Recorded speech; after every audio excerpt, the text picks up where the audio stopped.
जो दिल से निकल गया वही प्रार्थना है। प्रार्थना अलग से नहीं बनती, दिल से कही हुई प्रार्थना।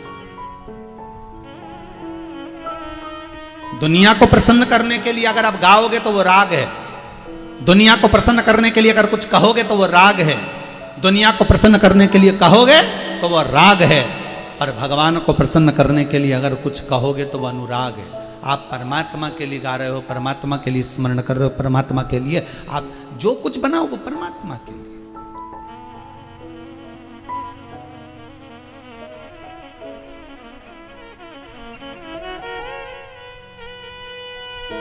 पार्वती शिव में, शिव को पाने की एक ललकता, एक आनंद पार्वती की चित्तवृत्ति में था। होना चाहिए। एक गांव के कई लोग मिलके उज्जैनी और काशी जा रहे थे।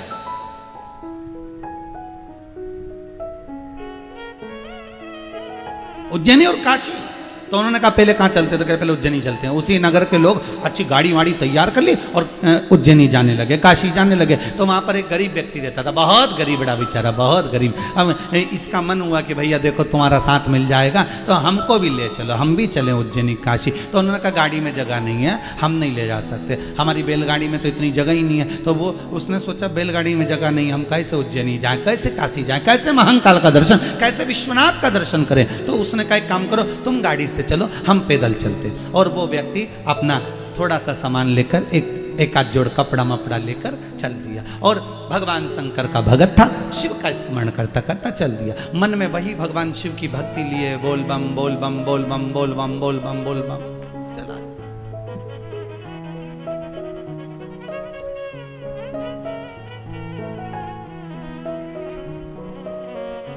गांव के लोगों की गाड़ी,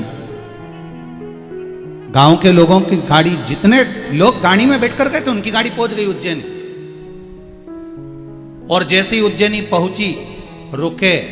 अब गाड़ी से जाओ, अगर पैदल जाओगे तो अंतर आएगा कि नहीं आएगा। अब जितने लोग गए थे सब बढ़िया रुक गए, बैठ गए, सब आनंद में, सबने खाया पिया, साथ में सतुआ तुआ लेकर गए थे, भोजन वोजन लेकर गए थे, सब बनाया करा, खाया पिया, महाकाल के दर्शन करे, छिपरा मैया का स्नान करा, हर सिद्धि का दर्शन करा, गढ़काली का दर्शन कर कर सब काशी के लिए रवाना। उनने सामान वामान पैक करके गाड़ी में फिर रख दिया, और ये पैक कर कर निकल ही रहे थे, इतनी देर में ये गांव का बेचारा वो पैदल पैदल आ गया। शंकर का भगत था, शिव का स्मरण करता करता कालो का काल महाकाल, कालो का काल महाकाल, महाकाल महाकाल बोलता बोलता आ गया। पूछते पूछते पहुंच गया तो गांव के लोग इसको दिख गए। गांव के लोगों ने कहा आ गया, हाँ हमने तो दर्शन भी कर लिया, हमने तो छिपरा भी नहा लिया, हमने तो हर सिद्धि भी कर लिया, हमने गढ़काली का भी कर लिया, फिर अब तो हम काशी के लिए जा रहे हैं, और तू अभी आया और भोजन भी कुछ नहीं बचा, अब तू खाएगा कैसे, कहाँ रहेगा, क्या करेगा, हम मना कर रहे थे मत आ। उसने कहा अब क्या करूं तुम बताओ। तो कि अब घर लौट जा, भले दर्शन मत कर, भूखा मर जाएगा। उसने कहा नहीं, उज्जैनी में आया हूं, महाकाल की नगरी में आया हूं, महाकाल का मेहमान हूं मैं। गांव का व्यक्ति बोल रहा है, जिसकी बुद्धि नहीं है, जिसमें विवेक नहीं था, बस पैदल आया था और कहता मैं महाकाल का मेहमान हूं।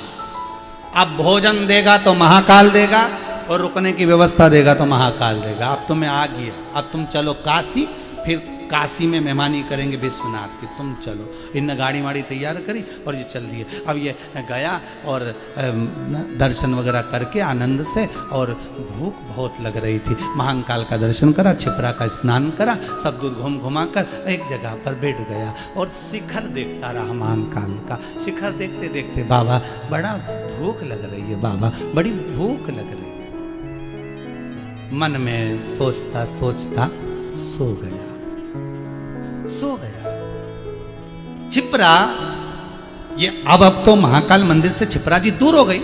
पहले के समय में छिपरा और महाकाल की देहली सामने थी।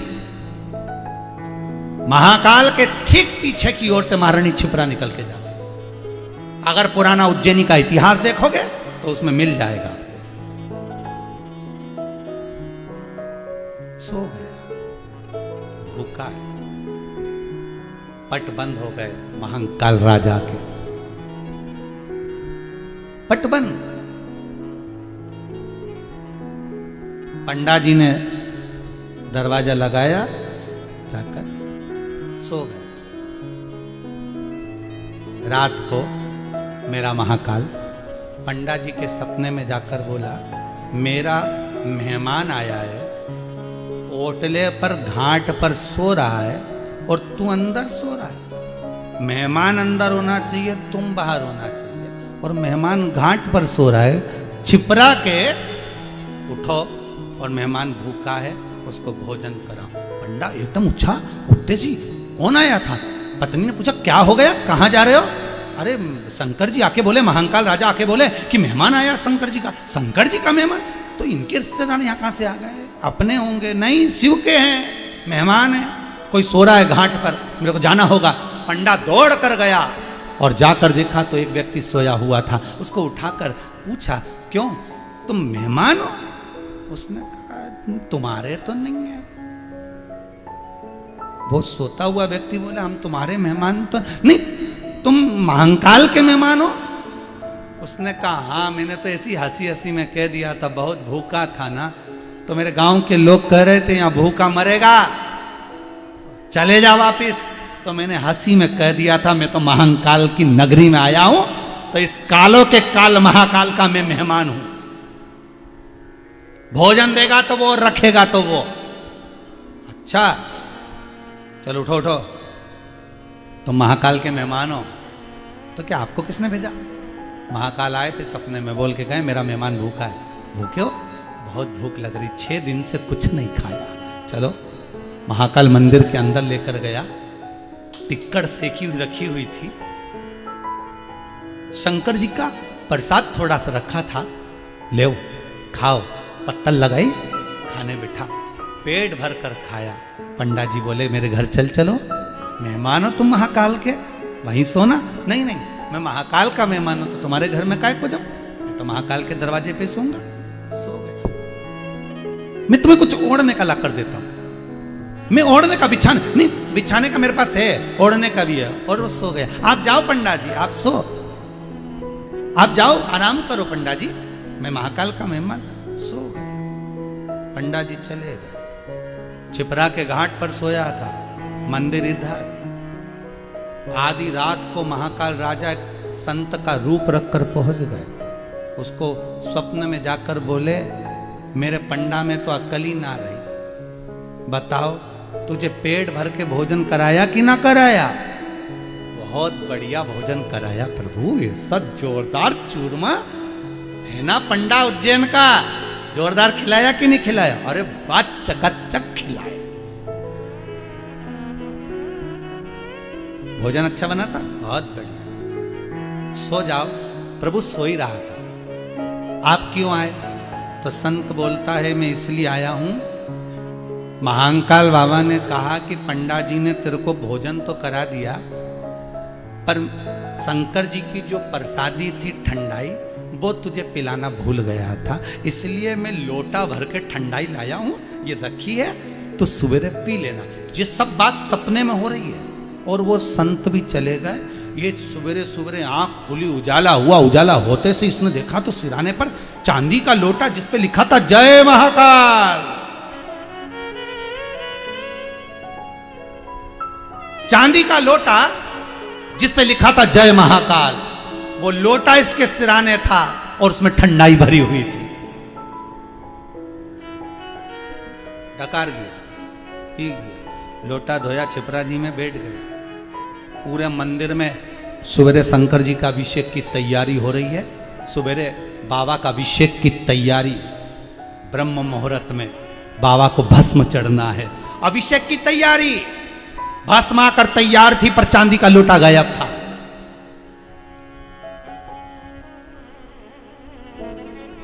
अरे उज्जैनी नरेश, कालों का काल महाकाल का चांदी का लोटा नहीं मिल रहा। पहले इतनी सेफ्टी नहीं थी, पहले इतनी बाउंड्रियां नहीं थी महाकाल मंदिर में। केवल मंदिर था मेरे महाकाल राजा का, केवल मंदिर। चांदी का लोटा जिस पे कालों का काल जय महाकाल लिखा था, वो चांदी का लोटा गायब है। पंडा जी से पूछा, तुम देखो ना चांदी का लोटा गया कहाँ? पंडा जी ढूंढ रहा है। उसने कहा उसको ढूंढो, उसने कहा उससे ढूंढो, सब देख रहा है पर महाकाल लिखा हुआ चांदी का लोटा जो इतना भारी था वो गया कहाँ? वो चांदी का लोटा गया कहाँ? सब ढूंढ रहे हैं, सब ढूंढने में लगे हैं सब। सुबेरे सुबेरे ये चांदी के लोटे में छिपरा जी का जल भर के लिए आया। कौन? वही मेहमान। और क्या के पंडा जी ये जल मेरे कालों के काल महाकाल को चढ़ा दो। पंडा जी बोले ये चांदी का लोटा तेरे पास कहां से आ गया? रात को शंकर जी ने किसी को भेजा था और वो कह रहे थे पंडा जी ने पेट भर के भोजन करा दिया पर ठंडाई नहीं पिलाई, तो वो ठंडाई लेके आया था और वो लोटा छोड़ गया और कहा सुबह पी लेना हो और रात को मत पीना, सुबह पीना। तो ठंडाई लेकर आया तो वो ठंडाई का लोटा मेरे पास था। अरे पंडा ने पकड़ लिए चरण उस भगत के कि पूरी जिंदगी हो गई महाकाल की पूजन करते करते, हमें कभी ठंडाई नहीं पिलाई। गजब तेरी भक्ति कि चांदी का लोटा ही तुझे दिया आया। वो काल का राजा वो महाकाल है, लोटा भी तेरे पास छोड़ कर आ गया। ले पी लेना, सवेरे लिया ना, रख।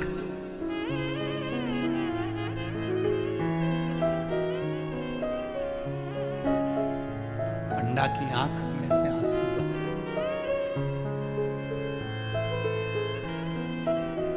पंडा की आंख में से आंसू बह रहे हैं। तेरे मेहमानों का कितना ध्यान रखता है। इसके पास कोई पूंजी नहीं, इसके पास कोई धन नहीं, इसके पास कोई वैभव नहीं, पर तूने रात को जाकर भी उसको ठंडाई। कोई कमी रह गई थी? पंडा की आंख से आंसू बह रहे, आंखों से अश्रु। मेरे उज्जैनी महाकाल का पंडा रो रहा है, हे महाकाल गजब कृपा करी। पंडा ने शिव को, शिवलिंग को गले में लगाकर कहा, आज से उज्जैनी में आने वाला एक एक भगत आपका मेहमान है, तो इस पंडा का भी मेहमान है।